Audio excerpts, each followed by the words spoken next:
So ayan mga master, okay na yung Raider Red J na ginawa natin.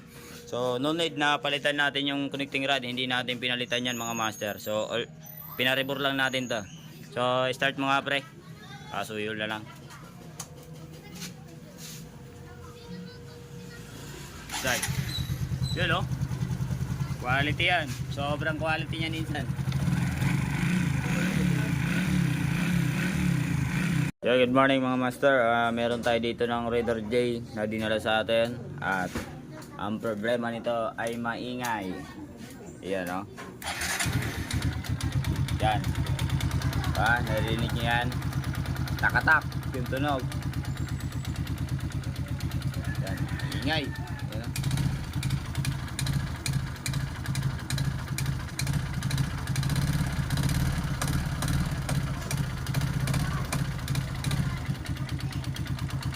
Yan. Sobrang ingay mga master. Yan. So tika lang. Drain ko muna yung langis. Yan. So yun, drain na natin yung langis. At ang kanyang langis ay ganito lang karami. Yan. Ganyan na lang karami ang kanyang langis.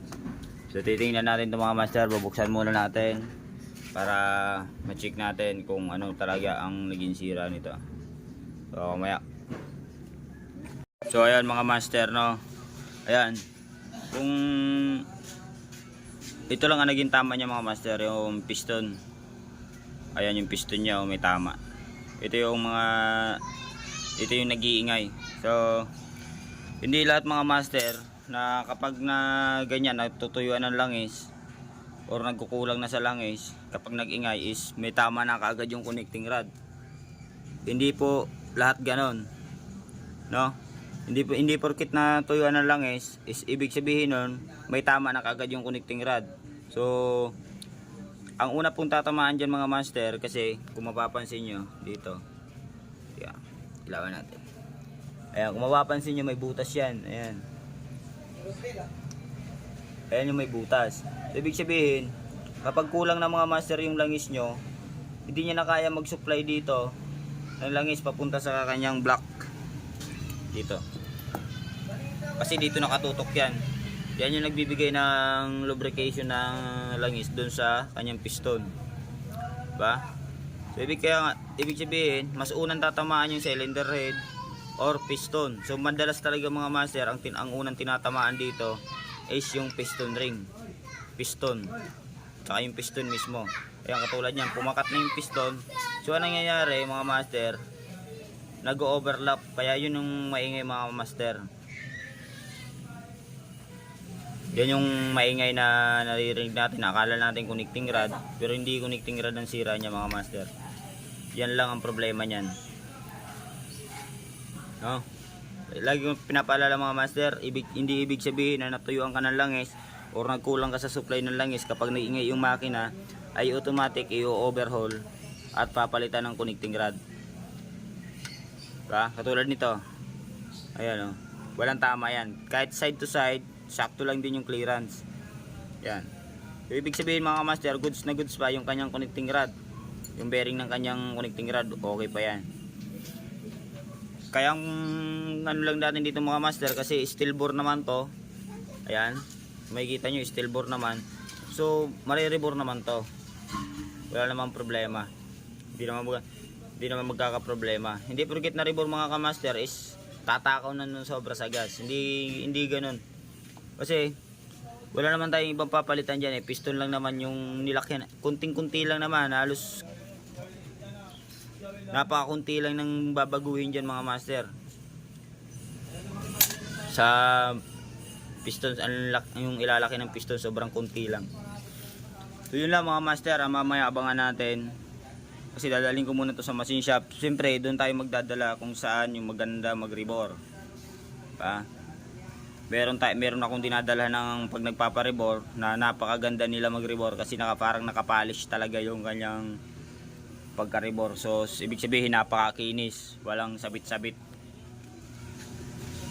Tapos isa pa dito mga master, yung napansin ko lang dito mga master sa kanyang spark plug is napaka-iksi. Ayun o, kita mo, lubog na lubog mga master. So napaka-iksi po niyan. So ibig sabihin, kulang sa thread. Ang nilagay dito na spark plug ay pang 110. So mga master, ang spark plug po na Raider J ay mahaba po yan. Yan, pansinin nyo, diba maiksi. So tatanggalin natin yan, tapos papalitan natin ng mahaba. So ayan, ito yung kanyang spark plug na nakakabit. Then ito yung isa, yung mas mahaba. Ayan, susubok natin ito mga master, yung mas mahaba.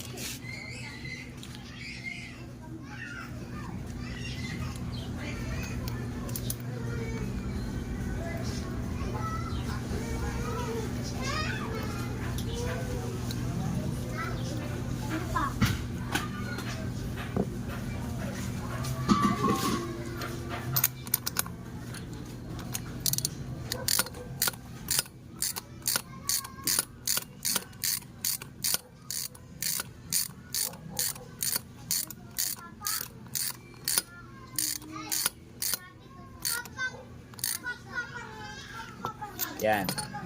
Kung mapapansin nyo mga master, saktuhan lang. No? Kaya ito minsan nagkakaroon to ng palyado talaga. Ayan.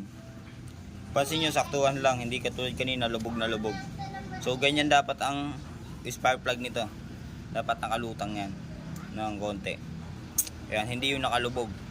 Kasi pag nakalubog mga master, normal, magiging palyado talaga siya. Kasi halos yung kuryente niya hindi ganun lumalabas talaga ng dito. Ibig sabihin, nakalubog. Sobrang layo. Diba? Under, dandun tayo sa under. Pero yun nga lang, nagkakaroon talaga ng palya. Kasi nga, maiksi yung spark plug. Pero kung usapan nga under naman. Kaya ito ang cause nito mga master, kaya nagkakaroon to ng palya. Dahil sa spark plug niya, maiksi. Yan. So mamaya, pakita sa inyo, makatatanggal yung palya niya. So yun mga master, napa-reward natin mga master yung kanyang black. So ganyang kakinis mga master yung pinagpapariburan ko. Sobrang kinis, as in nakapolish pa yan mga master. Medyo may kamahalan lang, pero quality naman. Hindi yung mura na mapapamura ka. Ayan. Solid na solid yan, oh. Sobrang kinis niyan. Yan, so ikakabit na natin yan dito. Then titingnan natin kung makatanggal na yung ingay niya. So hindi na tayo nagpalit ng connecting rod kasi okay naman. Wala nang problema, kahit natayuan ng langis okay lang yan. Kasi hindi naman sira yung connecting rod. Ang maingay dyan yung piston lang. Ito lang yung piston yung maingay kasi mauga na to sa loob, kung ganun. Lalo na pag nag-rib. Yan, kabit ko na muna. So ayan mga master, okay na yung Raider J na ginawa natin. So no need na palitan natin yung connecting rod, hindi natin pinalitan yan mga master. So pinaribor lang natin to. So start mga pre, pasuyol na lang. Start. Yun, oh. Quality yan, sobrang quality niyan minsan.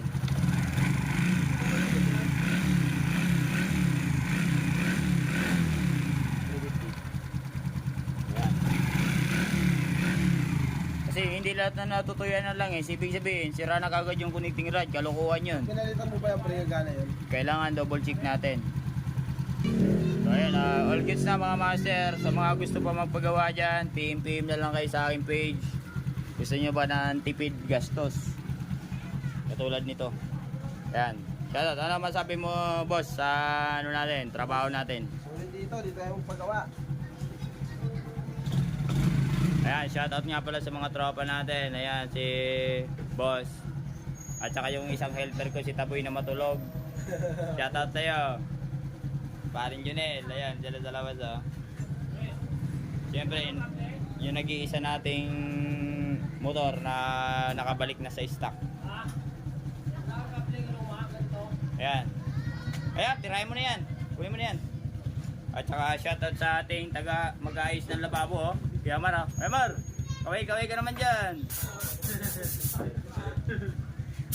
All goods na mga master. So, alam na. PM na lang. Marami tayong parts dito kung makikita nyo lang. Ayan. Marami yan insan. Hanggang dito yan, oh. Oh. Pera mo, wala yung pera mo. Tapos hanggang taas pa yan, oh. Meron pa yan sa taas. May mga nakano pa dyan. Tapos meron pa yan dito sa likod, mga master. At hanggang dito pa yan sa salamin. Meron pa yan. At meron pa dyan. Sobrang dami natin pisa mga insan. Ayan, hanggang dito. At meron pa pwedeng pan-display dyan. Ayan, nakapang-karton pa yan. So, ayan yung mga nakapang-karton. Yan yung mga stock natin. Hanggang dito, meron pa. Paring ba sa linggo? Paring ba? Shoutout ko. Birthday niya? Yung papayo sa Magbabayad dyan. Shoutout kay Parimbal sa linggo. Ipupuli load setup na natin yung XR mo para humabol ka na sa Raider 150 na stock. Shoutout.